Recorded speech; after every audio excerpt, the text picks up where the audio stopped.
जब कोई शिप या वेसल समंदर में होती है तो उसको सिर्फ समंदरी तूफान और ऊंची ऊंची लहरों से ही मुकाबला नहीं करना पड़ता, बल्कि कुछ और अनएक्सपेक्टेड चैलेंजेस का भी सामना करना पड़ता है। जैसा कि पायरेट अटैक्स और सोमालियन पायरेट्स इस काम के लिए दुनिया भर में मशहूर हैं।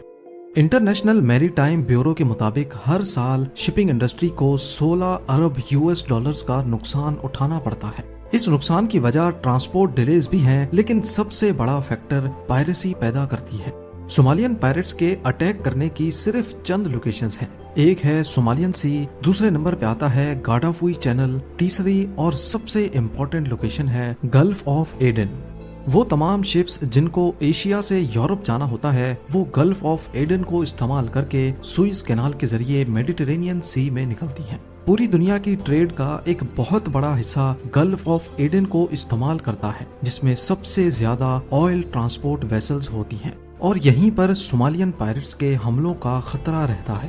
नाजरीन, पिछले कई सौ नहीं कई हजार सालों से पायरेसी शिपिंग इंडस्ट्री के लिए एक बहुत बड़ा मसला रही है।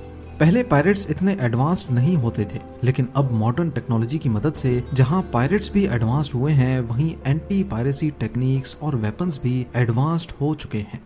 गुड्स ट्रांसपोर्ट वेसल इनका मेन टारगेट होती है, क्योंकि इस किस्म की शिप में कम से कम क्रू होता है, जबकि इनमें करोड़ों डॉलर की मालियत के गुड्स जा रहे होते हैं। ज्यादातर पायरेट्स का टारगेट शिप के क्रू को मारना नहीं, बल्कि वो शिप पर अपना कब्जा जमा कर या कैप्टन को किडनैप कर लेते हैं या फिर पूरी शिप को होस्टेज बनाकर शिपिंग कंपनी से लाखों डॉलर्स की डिमांड करते हैं। ये एक दो नहीं बल्कि कई बोट्स में सवार होकर आते हैं, जिसमें पायरेट्स की तादाद हजारों में भी रिकॉर्ड की जा चुकी है। सबसे पहले तो ये वेसल के करीब पहुंचकर गोलियों से कैप्टन को डराते हैं ताकि वो शिप को रोक ले। याद रहे कि कैप्टन का काम सिर्फ शिप को एक जगह से दूसरी जगह लेकर जाना ही नहीं, बल्कि वेसल की सेफ्टी भी कैप्टन की जिम्मेदारी होती है। उसके बाद ये वेसल के ऊपर चढ़ने के लिए ग्रैपलिंग हुक्स का इस्तेमाल करते हैं। ऊपर चढ़ने के बाद सबसे पहले ये कैप्टन और क्रू को होस्टेज बनाते हैं या फिर कई केसेस में पूरी वेसल को ही किसी अननोन लोकेशन पर ले जाते हैं। एक बार करोड़ों डॉलर्स के सामान वाली शिप इनके कब्जे में आ गई, फिर इस बात के काफी ज्यादा चांसेस होते हैं कि शिपिंग कंपनी चंद लाख डॉलर्स देकर इनसे जान छुड़ाए।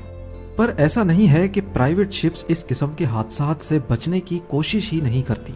पायरेट से बचने के लिए आजकल की मॉडर्न शिप्स भी किसी से कम नहीं है।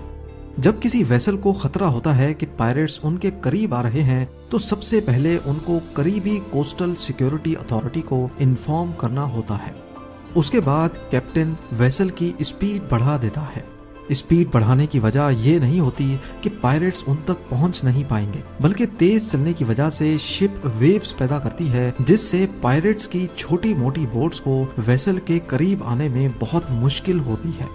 अब जब तक कोस्टल अथॉरिटीज वेसल तक पहुंचे और पायरेट्स से मुकाबला करें, तब तक कैप्टन समेत तमाम क्रू मेंबर्स को पायरेट्स का टाइम जाया करना होता है और इस काम के लिए कई एडवांस्ड मेथड्स का इस्तेमाल किया जाता है, जिसमें नंबर 1 पे है वाटर कैनन्स। ये वाटर कैनन्स तकरीबन तमाम शिप्स में ही लगे होते हैं और ये पायरेट्स को रोकने के लिए सबसे इफेक्टिव मेथड समझा जाता है।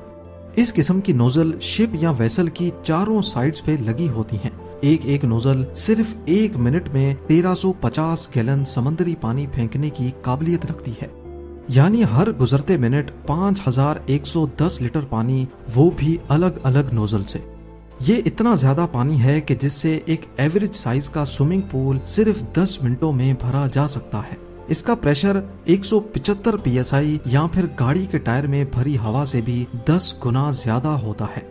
इतना ज्यादा प्रेशर जब पायरेट्स पर पड़ता है तो वो उनको बोट से गिरा देता है और हत्ता के पूरी बोट को भी उल्टा सकता है।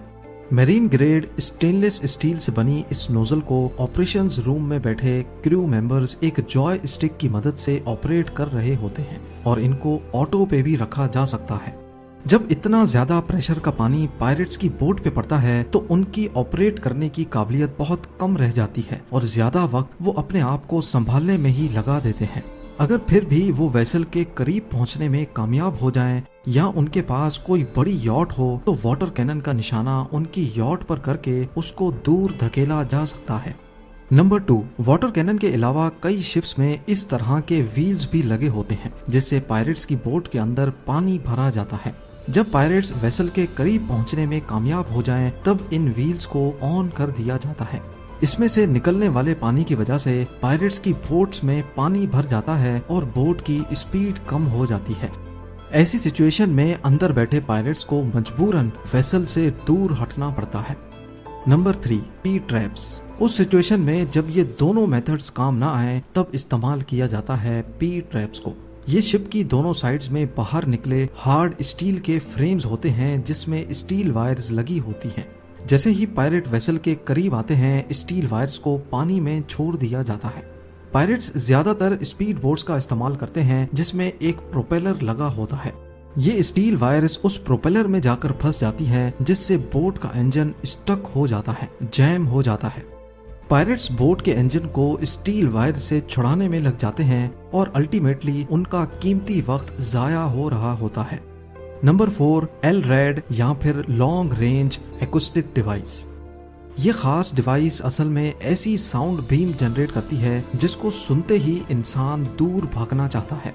इसकी रेंज 5 किलोमीटर तक होती है और ये कुछ इस तरह की आवाज पैदा करती है। इस साउंड की पिच बहुत ज्यादा होती है, इतनी ज्यादा कि इसको इंसान बर्दाश्त ही नहीं कर सकता। LRAD को ना सिर्फ एंटी पायरेसी ऑपरेशंस में इस्तेमाल किया जाता है बल्कि अक्सर औकात प्रोटेस्टर्स को भी भगाने के काम में लाया जाता है। नंबर 5, इन तमाम मेथड्स के अलावा पायरेट अटैक्स की सूरत में कई वेसल्स में इलेक्ट्रिक फेंस लगा दी जाती है। इस फेंस में इतनी ज्यादा वोल्टेज तो नहीं होती कि किसी की मौत हो जाए, पर इसको हाथ लगाना इतना आसान भी नहीं होता। पर क्योंकि ये फेंस अगर हर वक्त वेसल पे लगी रहेगी तो शिप पर बैठने वाले परिंदे भी मर सकते हैं। इसी वजह से अटैक खत्म होते ही इसको वापस फोल्ड करके बंद कर दिया जाता है।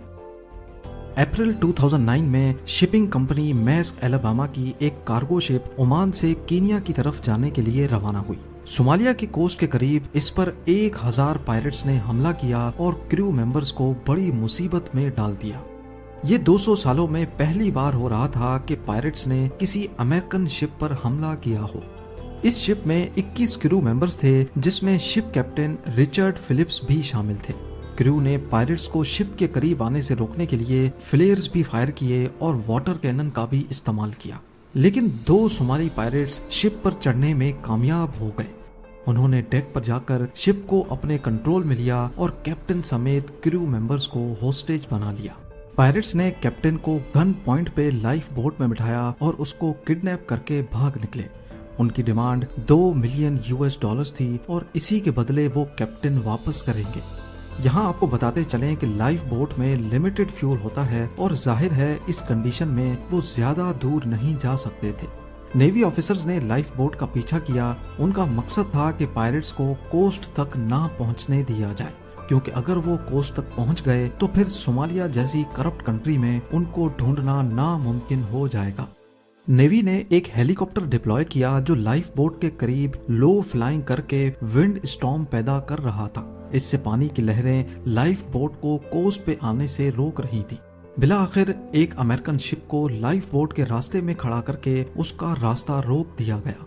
उनका सिर्फ एक ही मकसद था कि पायरेट्स का टाइम जाया किया जाए ताकि लाइफ बोट का फ्यूल खत्म हो सके।